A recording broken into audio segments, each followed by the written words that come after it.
Good afternoon. This is Jim at freechartvideos.com. It is December 23rd, 2010 after the close. This video is going to be taking a quick look at what is currently my largest holding, and that is PZG, Paramount, Gold, and Silver. And I want to remind you that this video is for educational purposes only and is not intended to be used as investment advice. I can draw lines on charts, but you have to draw your own conclusions from your own due diligence and make investment decisions that are suitable for your financial situation. I'm not a licensed professional. I'm just a guy that draws lines on charts. And I want to thank the folks at freestockcharts.com for the use of their charts. So let's look at PZG. First off, those of you who have been to the website know that I first mentioned PZG back when it was, I think, back on either the 8th or the 9th, and mentioned that if it can get over 195, 196, that it looked like it was a very strong possibility to run to the mid-2s and possibly the mid-3s. And lo and behold, that's exactly what it has done. And it did so really in short order, I might add. But what I want to look at is there actually is a potentially bearish pattern that is setting up in PZG, but it's got room for another, what I believe will be another test of this upper line. So I am still in it. The reason I say that is it appears that PZG is in an ascending wedge pattern, and ascending wedge patterns generally never reach the apex. And I think I mentioned earlier today online somewhere that I thought it could get close to 4. But I have since rethought this pattern a little bit. Originally, this line, I had it down here a little bit because we were getting more touches.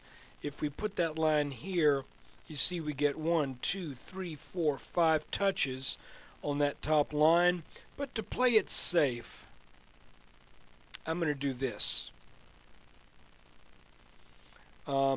And I've got another reason for doing that too, and that is a lot of times when you have one of these wedge patterns, if you put a line right down the middle of the wedge, it's amazing how often that line seems to hold technical significance. For example, here, the first bounce off of the top line was met at this midline, and then it came back, met at the midline again, then the midline broke, came down to the bottom line, came back to the midline, tried to get above it, then gapped up above it, came back, support at this midline, support again at this midline.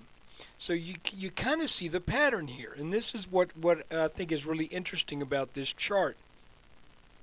Let's ignore these 2 days right here, because I mean, I'm not saying that we should ignore them totally, but they are different than these 2 days. But what I want to look at is starting at the day that we touch this top line, look at what the price action did. There was a strong reaction back to the midline, a pull back to this line, to the green line, a breaking of the midline, and then a test of the bottom line. Then it gapped up. That is exactly where we are in this smaller pattern, where we touched the top line, a reaction bounced on the midline, came back to that green line, came back down, tested the blue line, and we ended the day on what I was hoping on the 23rd would be a little bit more of an upwards thrust to maybe try to get above this. Let's see what happens on the 27th. I think that could be very interesting.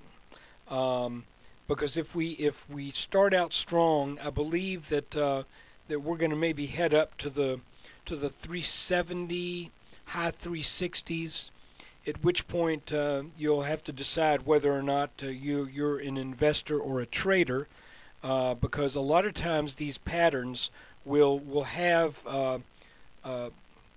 5 or 6 touches depending upon how they set up. In this case, you'd go 1, 2, 3, 4, 5, 6, maybe a little nudge up, and then potentially a break of this pattern. And if that happens, then I think we're going to work our way down to probably the low 2s, and that would serve as a back test of this. Now, I know a lot of people with fundamental reasoning are saying there's no way that could happen because Paramount is sitting on so much gold, and gold has an intrinsic value, and I agree with all of that in the long run. And certainly when it comes time for someone to buy Paramount for their resources, it will be evaluated that way. But in the meantime, this is trading as a stock. And I want to show you one more thing that's kind of cool. If you look at the angle of this line and the angle of this line, they are almost identical. So I don't think this is coincidence, guys. I think we're in an ascending wedge pattern.